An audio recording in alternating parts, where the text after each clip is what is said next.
மாநிலத்தில் புதிதாக பொறுப்பேற்றுள்ள தமிழக வெற்றிக் கழக அரசு பரந்தூர் திட்டத்திற்கு இடைக்கால தடை விதித்து ஸ்டேட்டஸ் கியூஓ கொண்டு வந்திருக்கிறது.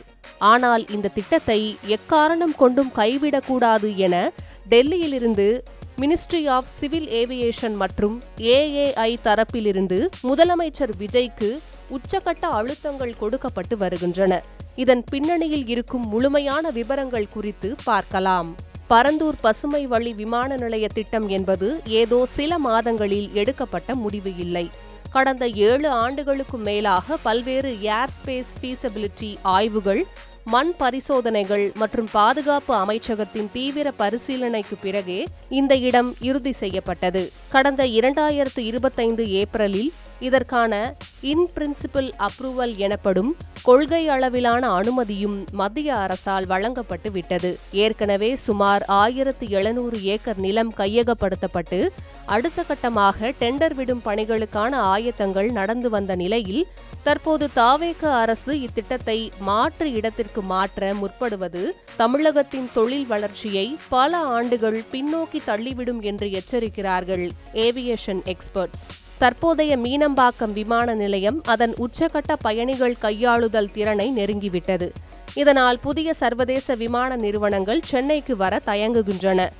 இப்போது பரந்தூர் திட்டம் கைவிடப்பட்டால் புதிய இடத்தை தேர்வு செய்து மீண்டும் ஆரம்ப புள்ளியிலிருந்து ப்ரீ ஃபீஸபிலிட்டி மற்றும் தள ஆய்வுகளை தொடங்க குறைந்தது 3 முதல் 4 ஆண்டுகள் ஆகும். இது ஒட்டுமொத்த உள்கட்டமைப்பு பணிகளையும் 2030களின் இறுதி வரை இழுத்தடித்துவிடும். மேலும் பரந்தூர் போன்ற மெகா திட்டத்தில் மாநில அரசு முட்டுக்கட்டை போட்டால் கோவை விமான நிலைய விரிவாக்கம், ஓசூர், ராமநாதபுரம், தஞ்சாவூர் மற்றும் நெய்வேலி போன்ற இதர பிராந்திய விமான நிலைய திட்டங்களுக்கு மத்திய அரசின் ஒப்புதலையும் நிதி பங்களிப்பையும் பெறுவதில் சிக்கல்கள் ஏற்படும் என தொழில்துறையினர் அஞ்சுகின்றனர்.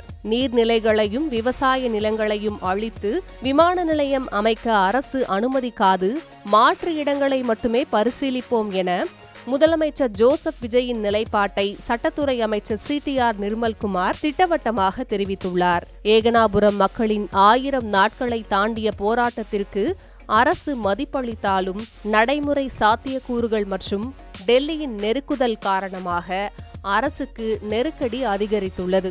விவசாயிகளின் வாழ்வாதார பாதிப்பை குறைக்க உயர்தர இழப்பீடுகள், மாற்று நிலங்கள் மற்றும் வேலைவாய்ப்புகள் வழங்கப்பட்டு மத்திய அரசின் ஆதரவோடு பரந்தூர் திட்டத்தை தொடர்வதே தமிழகத்தின் ஒட்டுமொத்த பொருளாதார வளர்ச்சிக்கு சாதகமாக அமையும் என்பதே யதார்த்தமான நிலைப்பாடு என்கின்றனர் நிபுணர்கள். பொறுத்திருந்து பார்க்கலாம் முதலமைச்சர் விஜயின் அடுத்த கட்ட மூவ் என்னவென்று.